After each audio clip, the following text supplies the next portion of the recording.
సూర్యోస్మి. నేను మీ విక్రమాదిత్య. ఆరోగ్యమే మహాభాగ్యం, ఆరోగ్యం భాస్కరాధీనం. ఆదివారం మద్యం మాంసం మైదనం వద్దు, ఆరోగ్యం ఐశ్వర్యం ముద్దు. మీరు ఆచరించండి, 10 మందిని ఆచరింపచేయండి. ఆచరించండి, ఆరోగ్యవంతులుగా ఉండండి. ఆచరించండి, ఐశ్వర్యవంతులు కండి. ఆచరించండి, ఆనందంగా జీవించండి. సూర్యోస్మి. నమస్తే, నేను మీ కుప్ప పద్మిని. ఇన్నాళ్ళు మీ సపోర్ట్ ని నాకు అందిస్తూ, మీ ప్రేమని నాకు అందిస్తున్న ప్రతి ఒక్కరికి కృతజ్ఞతలు. ఇప్పుడు చూడబోతున్న ఈ వీడియో కూడా ఖచ్చితంగా మీకు ఉపయోగపడుతుంది. లైక్, షేర్ అండ్ సబ్స్క్రైబ్ చేసి మీ ఇష్టాన్ని అలాగే మీ సపోర్ట్ ని నాకు అందించండి. అలాగే ఈ వీడియో పట్ల మీ అభిప్రాయాన్ని కమెంట్ సెక్షన్ లో కమెంట్ చేసి నాకు తెలియజేయండి. నమస్తే. Welcome to our channel. నేను పద్మిని. ప్రస్తుతంతో పాటు ప్రముఖ ఆధ్యాత్మికవేత్త, సూర్య ఉపాసకులు, sun spiritual society founder Vikramaditya గారు మనతో పాటు ఉన్నారు. మాట్లాడదాం. సార్ నమస్తే. సార్, మార్గశీర్ష మాసంలో చాలా చాలా అద్భుతంగా ఎప్పుడొస్తుందా అని లాస్ట్ మంత్ అంతా వెయిట్ చేశాను, రాలేదు. కానీ భాను సప్తమి రాబోతోంది. ఆదివారం సప్తమి తిథి. ఇక నెక్స్ట్ వచ్చే మాసంలో కూడా మకర సంక్రమణం అయిన తర్వాత కూడా స్వామివారిని విశేషంగా కొలుచుకుంటాం. ఇప్పుడు ఇంకొంచెం ఏమంటారు, మకర సంక్రాంతికి ముందు, మకరానికి కన్నా ముందు పుష్యమాసం ఉందిగా. పుష్యమాసం ఉంది, అదే ఇంకా విశేషం. అవునా? ఇప్పుడు మామూలుగా ఆదివారం నాకు అంటే సప్తమి తిథి వస్తే అలభ్యోగం సూర్య ఉపాసకులే కాదు, యావత్ ప్రపంచం సూర్య ఉపాసనలోనే ఉంది. సూర్యుడు ఎవరికొద్దు, అందరికీ కావాలి. పేరుద్దా, కావాలి, డబ్బులొద్దా, ఆరోగ్యం బాబోయ్ ముందే కావాలి. దీని తర్వాత ఇవన్నీ ఇచ్చేది ఆయన కాబట్టి అందరూ సూర్యోపాసకులమే. కాకపోతే నేను ఏదో కొంచెం బయటకు వచ్చి కొంచెం ఎక్కువగా ఆయనకు బాగా దగ్గరగా ఉంటూ ఆయన ఏం చేస్తున్నాడు, ఆయన ఎలా తిరుగుతున్నాడు. వాస్తు పురుషుడు ఎవరమ్మా? సూర్యుడే. దిక్కులు ఎవరు? ఆయన చుట్టూ ఉండే గణాలు, ప్రమద గణాలు, 64 ప్రమద గణాలతో ఒక వాస్తు యంత్రం తయారవుతుంది. అందులో ఉండేటువంటి దాన్ని సర్వతో భద్ర మండపాన్ని వేసుకుంటే నీకు ఎక్కడ గుమ్మం పెట్టాలి, ఎక్కడ సూర్యోదయం అవుతుంది, ఏ నెలలో ఎలా ఉంటుంది, ఇవన్నీ A to Z సూర్యుడే. రైట్. మరి సూర్యుడికి సంబంధించి ఆయనకి ఇంకా ప్రీతికరమైనటువంటి రోజుగా భావించవచ్చు. 8వ తారీఖు భాను సప్తమి రాబోతోంది. ఆ రోజే కాదు, మళ్ళీ కూడా 22వ తారీఖు కూడా భాను సప్తమి. అసలు బ్యూటిఫుల్ గా ఒకటేసారి ఇచ్చేస్తున్నారు. నాకు ఎవరో ఫోన్ చేసి అప్పుడెప్పుడు కళ్యాణం అన్నారు, చేయించేద్దాం అంటే నేను వెంటనే 8వ తారీఖు సప్తమి, ఆదివారం సప్తమి వచ్చింది, కళ్యాణం పెట్టేద్దామని అనుకున్నాను. కానీ ఎందుకో కాదులేండి, ఎక్కడ పెడదాం, అక్కడే పెడుతున్నాను. కళ్యాణం అయితే ఉంది, కాకపోతే 15వ తారీఖు చేస్తాను. పౌర్ణమి ఆదివారం వచ్చింది. ఎక్కడ? ఇంకా ప్లేస్ చెప్తాను. హైదరాబాద్. 100% అందరూ 100% హైదరాబాదే. 15th ఉంటుంది. అయితే నాతో అంటే నేను ఈ వాస్తు సూర్యుని ఫాలో అవుతూ వాస్తు ఇల్లు కట్టించాను. అదే ఇంటికి ఎలివేషన్ సూర్య రథం ఉంటుంది. ఆయన పుబ్బ నక్షత్రం, సింహరాశి. గీత గీస్తే దాన్నే ఫాలో అవుతాడు. గురువు గారు అంటారు. ఎవరో ఒకటి చెప్పరమ్మా, అంటే ఏదో చెప్పుకోవాలని కాదు, కానీ ఆయన మామూలుగానే వెల్ సెటిల్డ్, కొన్ని అద్భుతమైనటువంటి జాబు, పెద్ద కంపెనీ. తర్వాత నాతో కంపెనీ పెట్టించుకున్నాడు. ఇక అంటే ఆయన సంపాదన అనేది సొంతంగా ఆయన హ్యాపీగా మీ దైవాల గురువు గారు సెటిల్ అయిపోయాను. ఎవరు చెప్తారమ్మా? అంటే అంత తూచా తప్పకుండా పాట ఇచ్చారు కాబట్టి అది ఒక గేటెడ్ కమ్యూనిటీలో అది చాలా కరోనాకు ముందు అనమాట. ఇది ఈ శంకుస్థాపన ఈ రకంగా నేను సూర్యుడిని ఆరాధిస్తూ చేసినటువంటి శంకుస్థాపన, మొట్టమొదటి శంకుస్థాపన. అద్భుతంగా ఆ విల్లాలన్నీ పూర్తవకముందే ఇది పూర్తయిపోయింది. చాలా బ్రైట్గా ఉంటుంది. బాగా డెవలప్ అయ్యాడు. అంటే వాస్తుని, సూర్యుడిని అనుసంధానం చేసుకుంటే, ఆరాధిస్తే మనం ఎలాంటి విజయాలు చూస్తాం అనేది నాకు ఆయన ఒక టెస్టిమోనియల్ లాగా. Right, beautiful sir. మరి భాను సప్తమి వస్తోంది కాబట్టి 8వ తారీఖు మార్గశీర్ష మాసంలో చాలా చాలా విశేషవంతమైనటువంటి మాసం ఇది. మరి ఎట్లా ఆ రోజున వినియోగించుకోవచ్చు ఒకసారి చెప్పండి. అది ఇప్పుడు ఎంత ఎందుకు చెప్పానంటే, మనకి ఏదైనా వాస్తు దోషాలు ఉన్నాయి. మొన్న రీసెంట్ గా ఒక వాళ్ళ ఇంటికి వెళ్ళాను, వాస్తు దోషం ఉంది. ఆ ఇంటికి వెళ్ళిన తర్వాత పాపం అమ్మాయి చాలా ఫాస్ట్, చాలా స్పీడ్గా ఉండేది. అలాంటిది సడన్ గా ఇల్లు మారారు. ఆ ఇల్లు మారిన తర్వాత ఆ అమ్మాయి ఆల్ ఆఫ్ సడన్ అన్ని అక్కడ దాకా వచ్చిపోతున్నాయి అవకాశాలు. ఏంటి దోషం? అదే అంటే వాస్తు అంటే అపార్ట్మెంట్ కల్చర్ ప్లస్ వాస్తుకు లేదు, దిక్కుకు తిరిగిపోయింది, వాస్తు బాలేదు. ఏం చేస్తారు, కొనేసుకున్నారు. 1,40,00,000 ఇన్వెస్ట్మెంట్. అద్దెలు కూడా ఏం చేయాలి? ఏం పర్లేదమ్మా, ఏం టెన్షన్. వెళ్ళి చూసా, కొన్ని ప్రాంతాల్లో నెగిటివ్ ఎనర్జీ కనిపించింది. అరుణం పారాయణం చేయించా. ఆ నెక్స్ట్ డే నుంచి వాళ్ళ ఇంట్లో చాలా మార్పులు అద్భుతంగా పాజిటివ్.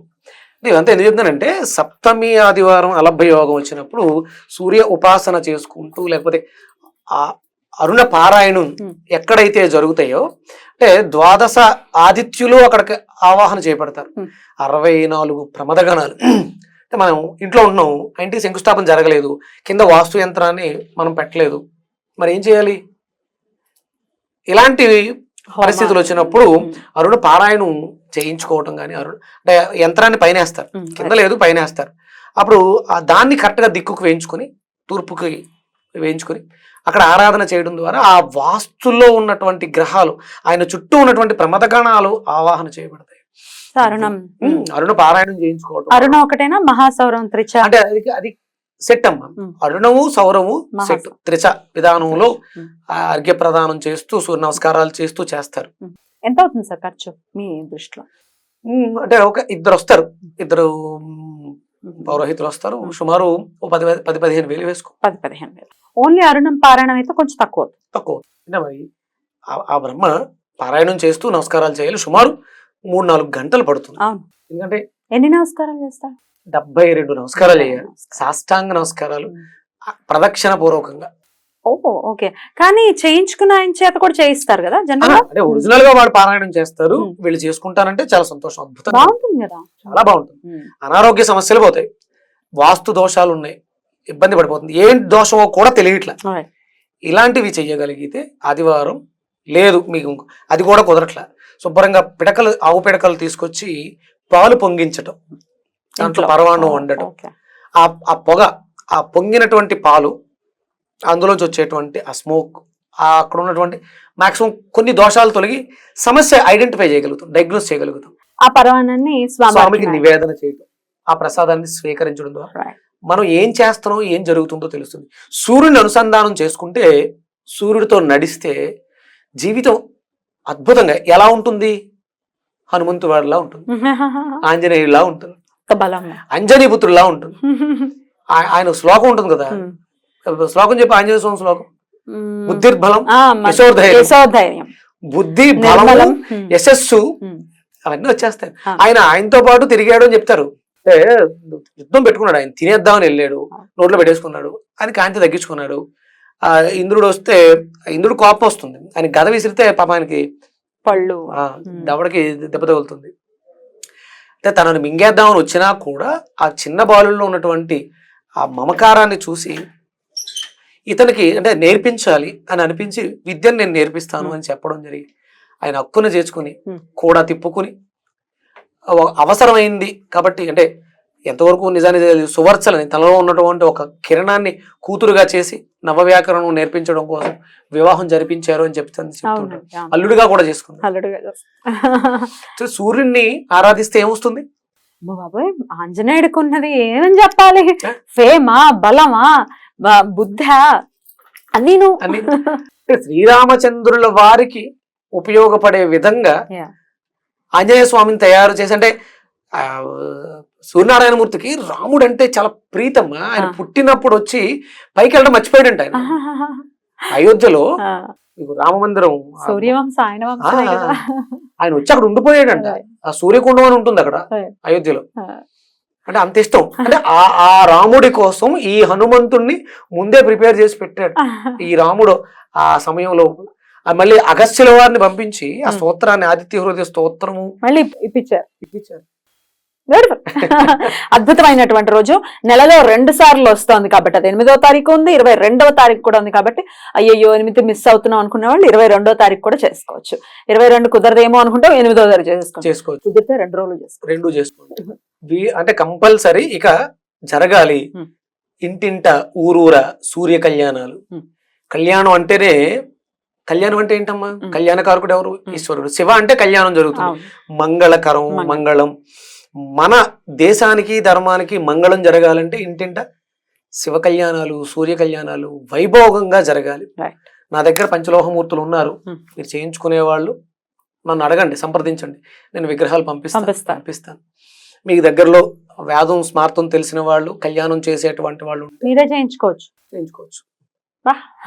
Beautiful. నా మూర్తి నా ఇంటి దగ్గర రెడీగా ఉన్నారు. ఆయన మీ ఇంట్లో ఉంటారా? ఇంట్లోనే ఉంటారు. Okay. అగస్త్యుల వారు కూడా ఉన్నారు. అంటే ఇంతకు ముందు ఏదో మామూలు పంపించేవాడిని, అగస్త్యుల వారు కూడా వచ్చేసారు. మా ఇంటికి ఎలా, ఏ లోహంతో? శిల్ప రూపంలోనే వచ్చారు. అర్చనలు అభిషేకాలు పొంది ఆయన వచ్చారు. ఎలా అలాగే పొట్టిగా బొజ్జ అంతా ఉంటుందా? అలాగే ఉన్నారు. పొట్టిగా ఉంటారు. Oh, cute. చాలా చాలా సంతోషం సార్. అగస్త్యుల వారిని పంచలోహమూర్తులైనటువంటి సూర్యనారాయణ మూర్తిని ఉషా పద్మిని సమేతంగా పంపిస్తాను. ఇది ఊరూరా జరగాలి. ఇది నా సంకల్పం. సూర్య కళ్యాణాలు జరగాలి, అరుణ పారాయణాలు జరగాలి, అరుణ హోమాలు జరగాలి. అద్భుతం సార్. మరి ఇవన్నీ కాకుండా ఒకవేళ మంత్ర సాధనే చేసుకుంటామండి, మాకు ఈ పరిస్థితి లేదు, చేయించుకునేటటువంటి స్తోమత లేదు అనుకుంటే కనుక ఆ రోజున ఏ నామంతో స్వామివారిని కొలవమంటారు? ఓం ఐం హ్రీం శ్రీం హరాం హ్రీం హురూం హరైం హ్రౌం హ్రః మిత్ర రవి సూర్య భాను కగపోష మరీచి ఆదిత్య సవిత్ర అర్క భాస్కరాయ నమః. సంపుటీకరణం కుదరదు కదా. మిత్ర రవి సూర్య భాను కగపోష హిరణ్య గర్భ మరీచి ఆదిత్య సవిత్ర అర్క భాస్కరాయ నమః. ఇలా ఆదిత్య హృదయం ఎలాగో ఉంది. తతో యుద్ధ పరిశ్రాంతంతో మొదలుపెట్టి చేసుకోవచ్చు. ఇంకా ఉన్నాయి, ఇంకా చేసుకో. వెతకాలి అంటే వెతికితే ఓం నమో భగవతే హిరణ్య గర్భాయ నమః, కకోల్కాదిత్యాయ నమః. ఎన్ని ఉన్నాయమ్మా? ఎన్ని నామాలు? సహస్రం ఉన్న నామాలన్నీ మీకు. విష్ణు సహస్రనామార్చన ఉంది కదా, విష్ణు సహస్రనామార్చలో ఉన్న నామాలన్నీ కూడా సూర్యుడివే. సూర్యుడే విష్ణువు. ఆయన అంటే కాంతి ఉదయిస్తున్నప్పుడు ఏమీ లేకుండా అలా ఉంటారు ఎర్రగా. అలా వచ్చేసరికి మొత్తం అంతా వ్యాప్తించి ఆయనే విష్ణుమూర్తి. ఆయనే సూర్యనారాయణుడు, శ్రీమన్నారాయణుడు. విష్ణువు సహస్రనామార్చులు ఉన్న నామాలన్నీ కూడా సూర్యనామాలే, సూర్యనామాలన్నీ కూడా విష్ణునామాలే. ఈ నామాలన్నీ కూడా పరమేశ్వరుడు నామాలే. ఎవరికి భేదం లేదు ఇక్కడ. రైట్ సార్, చాలా బ్యూటిఫుల్ గా ఎక్స్ప్లెయిన్. ఇక్కడే భగవంతుడు మన కోసం ఇన్ని రకాలుగా, బ్రహ్మగా, మధ్యాహ్నం విష్ణుమూర్తిగా, సాయంత్రం పరమేశ్వరుడుగా. ఒక్కడే భగవంతుడు, ఆయన సూర్యుడే. సూర్యుడు కనిపిస్తాడుగా. ఆవిడ అమ్మవారు భగమాలిని, సూర్యమండల మధ్యస్థ లలిత. అందులోనే ఉంది. ఉదయిస్తున్నప్పుడు లలితంగా ఉంటుంది. తోకలు ఏమన్నా జాడిస్తే ఉగ్ర రూపంతో మధ్యాహ్నం వస్తువులోకి, మే నెల వస్తువులోకి ఉగ్ర ఖాళీ అవుతుంది, భద్రకాళి అవుతుంది. సాయంత్రం మళ్ళీ సౌమ్యంగా ఉంటుంది. పార్వతీదేవిలా అనుగ్రహిస్తుంది, తల్లిలా హక్కును చేర్చుకుంటుంది. మనకి వచ్చేటువంటి పాడి పంట ఇవన్నీ కూడా ఆ అమ్మ అనుగ్రహమే కదా. ఆవిడే అమ్మవారు, ఆవిడే లలిత.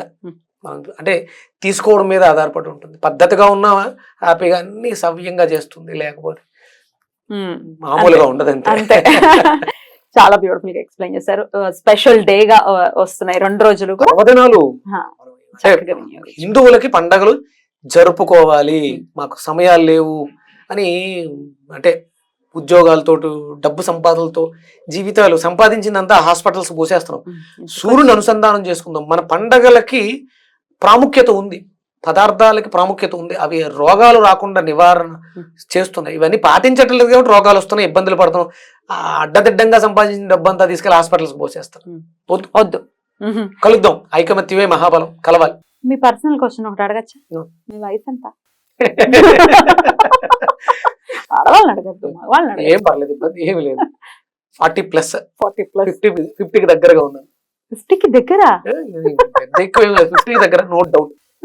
అయినా సరే ఇలాగే ఉంటాను. ఈ 2.5 ఏళ్లలో మన జర్నీలో నాకు ఒంట్లో బాగాలేదమ్మా ఇప్పుడు పెట్టక షూట్ అన్నది నేను వినలేదు, ఇప్పటిదాకా వినలేదు. ఒక్కసారి ఏదో గొంతుకు సంబంధించి మాట్లాడుతూనే ఉన్నాను. దాని వల్ల తప్ప అదర్వైజ్ జ్వరం ఉంది, కడుపు నొప్పి ఉంది, కాళ్ళు నొప్పి ఉంది, తలనొప్పి ఉంది, ఇది విననే లేదు. ఇది సూర్య ఉపాసన వల్లనే 100% సూర్యోపాసన ఎప్పుడైతే మొదలు పెట్టానో నా జీవితం అద్భుతంగా మారిపోయింది. కావాలి కదా అలాంటి అందరూ భారతదేశం అంటేనే సూర్యోపాసన, భారతీయులు అంటేనే పేరు ప్రఖ్యాతులు. ఇప్పుడు వేరే దేశాల్లో ఎవరమ్మా ఉన్నది, మన వాళ్ళే కదా. కరెక్ట్. మీకు నిద్ర పట్టకపోవడం గానీ, నడుము నొప్పులు గానీ, కాళ్ళ నొప్పులు గానీ, ఇప్పుడు 50కి దగ్గరలో ఉన్నారు, కాళ్ళ నొప్పులు. నేను ఒక ఇంట్లో ఉన్నాను, ఆ ఇంట్లో 12 ఏళ్ళుగా ఉన్నాను. అక్కడ లిఫ్ట్ లేదు, నాది 3rd ఫ్లోర్. ఎక్కి దిగుతారు రోజుకి చాలా సార్. నో కాళ్ళ నొప్పులు, అసలు సమస్య లేదు. ఏం చేసి ఇక్కడ దాకా వచ్చింది. నేను కింద కూర్చొని భోజనం చేస్తా, బసిపడ వేసుకుంటా, సూర్య నమస్కారాలు చేస్తా. నో డైనింగ్ టేబుల్ అండి, అసలు సమస్య లేదు. చిన్న పిల్లాళ్ళలానే ఉంటారు. అదే ఒక అర కేజీ కూడా పెరగలేదు. 100% అప్పటి నుంచి ఇప్పటి వరకు ఎప్పటి వరకు ఇలాగే ఉంటారు. అంటే ఒక వ్యక్తి అంటే చిన్నప్పుడు పేరు పెడతారు కదా, ఎదుగుతున్నప్పుడు మనం ఆ పేరు అంటే నామకరణం యొక్క ఉపయోగం చెప్తాను. ఆ పేరు యొక్క సార్థకత, పేరుకి సార్థకత తీసుకురాగలగాలి. విక్రమాదిత్యుడు అనే పేరు నేను పెట్టుకున్నది కాదు, నా తల్లిదండ్రులు పెట్టిన పేరు వేరే. చిన్నప్పుడు వేరే పేరు పెట్టారు, మా తాతయ్య ఇష్టం కాబట్టి మా తాతయ్య పేరు వెంకటరెడ్డి అని పిలిచేవారు. తర్వాత చిన్నప్పుడు హెల్త్ ప్రాబ్లమ్స్ చాలా ఎక్కువ ఫేస్ చేశాను నేను. చిన్నప్పుడు చాలా హెల్త్ ప్రాబ్లమ్స్ ఫేస్ చేశాను. చాలా సన్నగా ఉండేవాడిని. ఈ వారం కోసం హాస్పిటల్ తీసుకెళ్ళాను. నన్ను సంక్రేజ్ కూడా మా నాన్నగారు మోసుకెళ్ళటమే నా పని. అలాంటిది దాని తర్వాత అసలు నేను ఇప్పటి వరకు వేరే ఇబ్బంది చూడలేదు. ఆ హార్ట్ కి సంబంధించి ఇప్పటిదాకా అసలు నేను మళ్ళీ అనలేదు. 1989లో నాకు సర్జరీ అయింది, ఓపెన్ హార్ట్ సర్జరీ. అంటే హార్ట్కి ఇబ్బంది లేదు, హార్ట్లో ఇబ్బంది ఉంటే చిన్నప్పుడు అది ఓపెన్ హార్ట్ సర్జరీ. గుండెను పూర్తిగా ఓపెన్ చేసి బయటకు తీసి రిపేర్ చేయటం. ఇప్పుడులాగా టెక్నాలజీ లేదు కదా, ఆ పరిస్థితి. ఆ తర్వాత అంటే ఇప్పుడు పేరు ఎందుకు మారింది చెప్పండి. వెంకటరెడ్డి నుంచి శ్రీనివాస్ రెడ్డి అయ్యాను. ఎందుకంటే గ్యాప్ ఉంది ఒక 2 years ఎడ్యుకేషన్లో.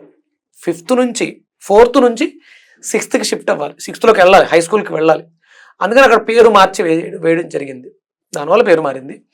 ఆ తర్వాత పేరు మారడం అంటే 2017 నా మిత్రుడు నాకు ఒక సినిమా కథ చెప్పాడు. దాంట్లో ఆ క్యారెక్టర్ పేరు విక్రమాదిత్య. తను వెళ్ళినప్పుడల్లా విక్రమ అని పిలిచేవాడు. తను ఒక వ్యాపారాన్ని పెట్టాడు. ఆ వ్యాపారంలో బాగా తన దగ్గరికి వెళ్ళినప్పుడల్లా విక్రమ అనేవాడు. అది కొలాప్స్ అయింది. దాన్ని నేను హ్యాండిల్ చేయాల్సి వచ్చింది. తను పరిచయం చేసిన వాళ్ళందరూ విక్రమాదిత్య అని పిలిచేవారు. వాళ్ళందరూ అలా పిలిచారు. 2010 అయిపోయింది. తర్వాత నేను మళ్ళీ హైదరాబాద్ వచ్చి ఆ వ్యాపారాలను పక్కన పెట్టేసి సన్ స్పిరిచువల్ సొసైటీ పెట్టిన తర్వాత వెళ్తున్న టైంలో మన లత ఉంది కదా, లతే నన్ను అంటే ఒరిజినల్ గా మీ ఇద్దరు ఆర్టిస్ట్ లో ఉన్నప్పుడు నాకు పిన్ని క్యారెక్టర్, పిన్ని ఇద్దరు ఫ్రెండ్స్, కొడుకుగా చూసేది. వయసులో చూస్తే ఇంచుమించు ఒకటే ఏజ్ ఉంటది కానీ కొడుకుగా పిన్నిగా ఉండేవాడు. పేరు మార్చుకుంటే బాగుంటుందేమో, పాత వేరు కదా అనిపించింది. నేను కొన్ని విన్నాను. మనం చేస్తున్న పనులను బట్టి దాని తగ్గ పేరు కూడా ఉండాలని చాగంటి కోటేశ్వరరావు గారు. సహజం అంట, అది జరుగుద్దంట, అది జరుగుద్ది సహజంగా. వాళ్ళు చేస్తున్న పనిని బట్టి. ఇప్పుడు నేను చేస్తున్న పనికి తగ్గట్టుగానే ఆ విక్రమాదిత్య అనే పేరు ఎప్పుడో 2006లోనే పెట్టబడింది, 2017లో పిలువబడింది. 2017 తర్వాత 2021లో సన్ స్పిరిచువల్ సొసైటీ పెట్టిన తర్వాత జరుగుతున్నప్పుడు వారణాసిలో వీరభద్ర శర్మ గారి చేతుల మీదుగా విమలాదిత్యుడి గుడిలో విక్రమాదిత్య నామకరణం జరిగింది. సార్థకత. నేను చేస్తున్నది యుద్ధం చేస్తున్నాను క్షత్రియుడునిగా. అధర్మం మీద యుద్ధం చేసే ప్రతి ఒక్కడు క్షత్రియుడే. అంటే ఇప్పుడు చాలా మంది హిందూ ధర్మం కోసం యుద్ధం చేస్తున్నారు. వాళ్ళందరూ ఎవరు? శూద్రులా? క్షత్రియులు. ఇది ఏది మాకు పట్టదు, ఏది జరిగితే అది జరగనే, మాకు ఈ పరిస్థితులు, మేము ఈ పూజలు అవి చేయలేము, ఈ ధర్మంలో ఉండలేము, ఈ కర్మ. వాళ్ళందరూ అంటే మతం మారిన వాళ్ళందరూ శూద్రులే. హిందూ ధర్మంలో పుట్టి భారతదేశంలో పుట్టి మతం మార్చుకున్న వాళ్ళు శూద్రులు. వాళ్ళని దేవాలయాల్లోకి రానివ్వకూడదు. వద్దా?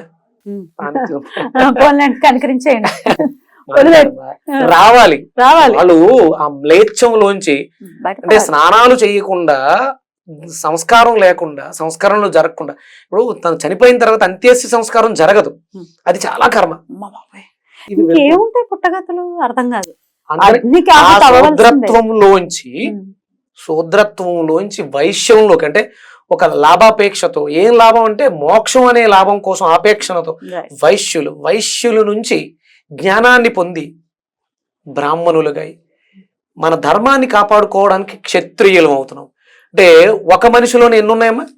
నాకు ఏం వద్దు, నేను గాడిదూడి, నేను స్నానం చేయలేను, ఏం చేయను, నాకు వ్యాపారం వద్దు, ఏం వద్దు, పూజలు ఏమి చేయను, నేను జ్ఞానాన్ని పంచను, నేను యుద్ధం చేయను అన్నోడెవడు? శూద్రుడు. అంతే, అధముడు. మళ్ళీ అదే అధముడు. అట్లాంటి ఒకే మనిషిలో ఇన్ని ఉన్నాయి. ఉదయం లేచాం, నైట్ అంతా యుద్ధం చేసామమ్మా క్షత్రియుడిగా.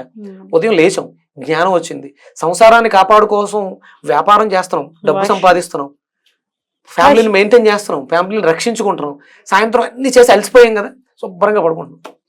అంటే ఒక మనిషి, అన్ని వర్ణాలు ఒకే మనిషిలో ఉదయం నుంచి సాయంత్రం వరకు, తెల్లారే వరకు ఉన్నాయి. ఇందులో సూదులు వేరు ఇవి చేయకూడదు ఇవి చేయకూడదు పిచ్చి పిచ్చి, డెఫినెట్ గా పిచ్చి, అర్థం చేసుకోలేని తత్వం. మార్చుకోండి ఇప్పుడు ఇది కాదా కాదా దీని లాజిక్ ఉంది కదా, Logic దీని ఉంది. answer లేదు. నేను సాయంత్రం వదలకి ఏమీ చేయలేనండి, నా పని అయిపోయింది, నేను రెస్ట్ తీసుకుంటాను. అది శూద్రత్వమేగా. ఉమ్. శూద్రుడు అవ్వాలి, నిద్రపోవాలి, నాకు ఏం పట్టనట్టుగా శుభ్రంగా ఒంటి మీద దోమలు వాలినా కూడా అంటే ఒళ్ళు తెలియకుండా నిద్రపోతున్నాడు ఆడు శూద్రుడు. ఉమ్. కష్టపడ్డాడు కదా, మన నిద్ర పడుతుంది. పడుతుంది Right. హాయిగా. బ్యూటిఫుల్ సార్, చాలా అద్భుతంగా వివరించారు. ఆరోగ్యం డెఫినెట్ గా ప్రతి ఒక్కరికి అవసరం. దాన్ని సమస్యలతో బాధపడద్దు. Let's all be healthy and happy. Right sir, thank you so very much. నమస్తే. సూర్యస్వామి.